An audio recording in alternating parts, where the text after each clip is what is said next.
एक शख्स है जिसका नाम है यूहन्ना इस्तबागी। क्या है? यूहन्ना इस्तबागी। और मैंने कहा इस्तबागी लफ्ज जो है इस्तबाग से निकला है, और इस्तबाग का मतलब क्या है? बपतिस्मा देना। ठीक है, तो इस्तबागी का मतलब यानी कि यूहन्ना बपतिस्मा देने वाला। यूहन्ना बपतिस्मा देने वाले के बारे में बाइबल के अंदर लिखा है कि वो खुद तो नूर न था, लेकिन नूर की गवाही देने के लिए आया था। किस लिए आया था? नूर की गवाही नूर की गवाही देने के लिए आया था, और उसका नाम था यूहन्ना इस्तबागी। लेकिन मजेदारी वाली बात यह है कि यूहन्ना इस्तबागी के लिए लिखा गया कि वो नूर नहीं था, लेकिन नूर की गवाही देने के लिए आया। लेकिन आज जब हम खुदावंद यीशु मसीह में चलते हैं, तो अब हम नूर की गवाही देने वाले होते हैं, और बजाते खुद हम भी नूर कहलाते हैं। और अब हम नूर क्यों कहलाते हैं? क्योंकि यीशु मसीह ने खुद कहा कि तुम दुनिया के नूर हो। जब हम मत्ती की अंजील उसके 5वें बाब को पढ़ते हैं 14वीं आयत से, तो वहां पर लिखा है तुम दुनिया के नूर हो जो शहर पहाड़ पर बसा है।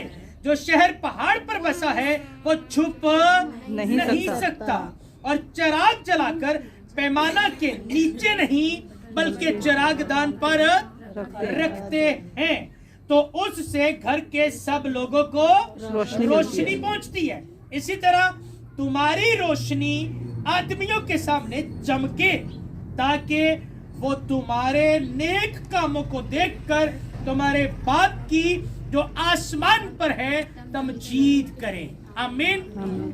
तो इस हवाले के मुताबिक बाइबल हमें दुनिया का नूर कहती है। अब जब हम अपने आप को कहें कि हम दुनिया का नूर हैं, तो फिर बाइबल कहती है कि अगर तुम दुनिया का नूर हो तो फिर नूर का काम रोशनी देना है। क्या काम है? रोशनी देना।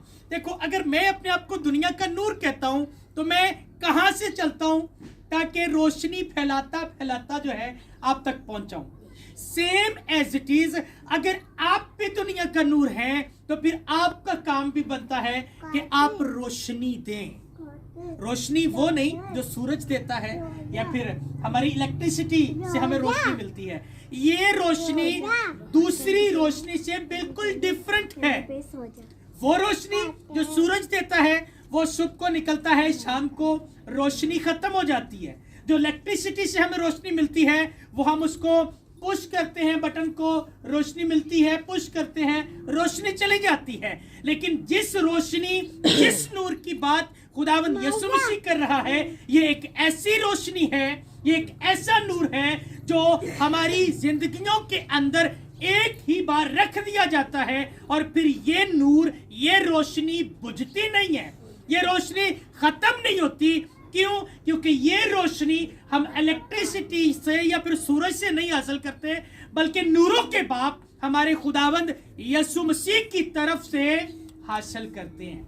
Hallelujah, hallelujah. सो अगर हम दुनिया के नूर हैं, तो फिर मैं आपसे गुजारिश करूंगा कि जिस तरह हम नूर समझते हुए अपने आप को नूर फैलाने की कोशिश कर रहे हैं, इसी तरह से ये आपकी भी जिम्मेदारी है कि आप लोग भी दुनिया के अंदर या फिर पूरी दुनिया के अंदर नहीं जा सकते, अपने घर के अंदर, मोहल्ले के अंदर, रिश्तेदारों के अंदर आप नूर जो है वो फैला सकते हैं। अब नूर फैलाने का तरीकाकार जो है वो भी यहाँ पर उसने लिखा, उसने कहा कि इसी तरह तुम्हारी रोशनी, तुम्हारा नूर आदमियों के सामने चमके। कैसे?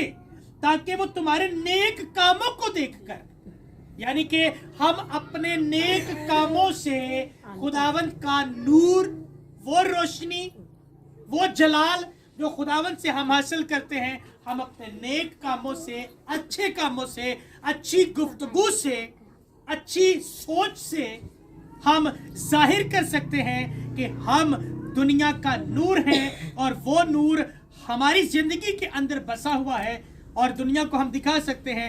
हमारे काम देखो, हमारी गुफ्तगू, बोलने चालने का तरीका देखो, हमारा पहनावा देखो, हमारा उठना बैठना चलना फिरना, गुफ्तगू करना देखो, इससे हम अपने खुदावंद यीशु मसीह को, जो इस दुनिया का नूर है और जिसने हमें यह मौका दिया कि हम भी नूर को जाहिर करें, उसको जाहिर कर सकते हैं। हालेलुया।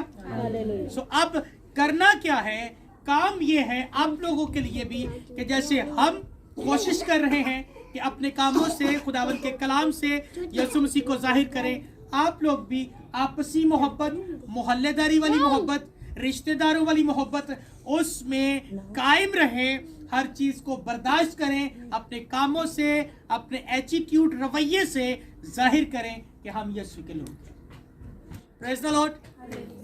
सो खुदावंद इस खूबसूरत गुफ्तगू, इस कलाम के वसीला से आप सबों को बरकत दे। जोरदार ताली बजाएंगे खुदावंद के कलाम।